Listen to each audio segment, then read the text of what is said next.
വയനാടിനെ കരകയറ്റാൻ ദുരിതാശ്വാസത്തിലേക്കായി നിരവധി പേരാണ് സംഭാവനകൾ നൽകുന്നത്. ദുരിതാശ്വാസ നിധിയിലേക്ക് സംഭാവന ചെയ്ത് മുഖ്യമന്ത്രി പിണറായി വിജയനും കുടുംബവും 1 ലക്ഷം രൂപയാണ് മുഖ്യമന്ത്രി നൽകിയത്. ഭാര്യ കമല 33,000 രൂപയും മുഖ്യമന്ത്രിയുടെ ദുരിതാശ്വാസ നിധിയിലേക്ക് അയച്ചു. ദുരന്തത്തിന്റെ കാരണം അന്വേഷിക്കുമെന്ന് മുഖ്യമന്ത്രി അറിയിച്ചിട്ടുണ്ട്. തെരച്ചിൽ ഊർജിതമായി നടക്കുകയാണെന്നും 148 മൃതദേഹങ്ങൾ ബന്ധുക്കൾക്ക് കൈമാറിയിട്ടുണ്ടെന്നും അദ്ദേഹം അറിയിച്ചു. തിരിച്ചറിയാത്ത 67 മൃതദേഹങ്ങൾ പൊതുശ്മശാനത്തിൽ സംസ്കരിക്കും. അതേസമയം ദുരിതബാധിതർക്ക് 100 വീടുകൾ വെച്ച് നൽകുമെന്ന് കർണാടക മുഖ്യമന്ത്രി സിദ്ധാരാമയ്യ അറിയിച്ചിട്ടുണ്ട്. 25 വീടുകൾ നൽകുമെന്ന് പ്രതിപക്ഷ നേതാവ് വി ടി സതീശൻ വാഗ്ദാനം ചെയ്തു.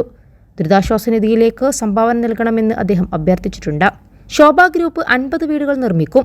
100 വീടുകൾ നിർമ്മിച്ചു നൽകുമെന്ന് രാഹുൽ ഗാന്ധിയും പറഞ്ഞു. വിശ്വശാന്തി ഫൗണ്ടേഷൻ 3 കോടി രൂപ നൽകും. കോഴിക്കോട് ബിസിനസ് ക്ലബ്ബ് 40 വീടുകൾ നിർമ്മിക്കും. തന്റെ 1 മാസത്തെ ശമ്പളം മുഖ്യമന്ത്രിയുടെ ദുരിതാശ്വാസ നിധിയിലേക്ക് സംഭാവന നൽകുന്നതായി കോൺഗ്രസ് നേതാവ് രമേശ് ചെന്നിത്തല വ്യക്തമാക്കി. 21 ലക്ഷത്തോളം സന്തുഷ്ടരായ ഉപഭോക്താക്കളും 2 ലക്ഷത്തോളം തിമിര ശസ്ത്രക്രിയകളും പൂർത്തിയാക്കിയ മലബാറിലെ ഏക കണ്ണാശുപത്രി Al Salama high hospital, hospital road, Perinthalmanna. കൂടാതെ 100 കുടുംബങ്ങൾക്ക് വീട് വയ്ക്കാനുള്ള ഭൂമി സൗജന്യമായി നൽകുമെന്ന് ബോബി ചെമ്മണ്ണൂർ ഇന്നലെ അറിയിച്ചിരുന്നു. 3 വീടുകൾ നിർമ്മിച്ചു നൽകുമെന്ന് സംവിധായകനും ബിഗ് ബോസ് താരം അഖിൽ മാരാറും അറിയിച്ചിട്ടുണ്ട്. വയനാട് ദുരന്തത്തിൽ ഇരകളായവർക്ക് തണലൊരുക്കാൻ നാഷണൽ സർവീസ് സ്കീം അംഗങ്ങളും ഉരുൾപൊട്ടലിൽ പാർപ്പിടം നഷ്ടമായ 150 കുടുംബങ്ങൾക്ക് NSSന്റെ നേതൃത്വത്തിൽ സർക്കാരിന്റെ പൊതുദൗത്യത്തിൽ പങ്കുചേർന്ന് വീടുകൾ നിർമ്മിച്ചു നൽകുമെന്ന് മന്ത്രി ആർ ബിന്ദു അറിയിച്ചു.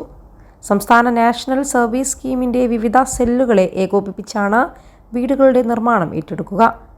കാലിക്കറ്റ് സർവകലാശാല, MG സർവകലാശാല, കണ്ണൂർ സർവകലാശാല, കേരള സർവകലാശാല, സാങ്കേതിക സർവകലാശാല, ആരോഗ്യ സർവകലാശാല, ശ്രീ ശങ്കര സംസ്കൃത സർവകലാശാല എന്നിവിടങ്ങളിലെയും higher secondary, vocational higher secondary, സാങ്കേതിക വിദ്യാഭ്യാസ വകുപ്പ്, ITI തുടങ്ങിയവയിലെയും NSS സെല്ലുകളുടെ കീഴിലുള്ള യൂണിറ്റുകളും NSS മുൻ പ്രോഗ്രാം കോർഡിനേറ്റർമാരും സംസ്ഥാന ഓഫീസർമാരും ഈ ദൗത്യത്തിൽ പങ്കാളികളാകും.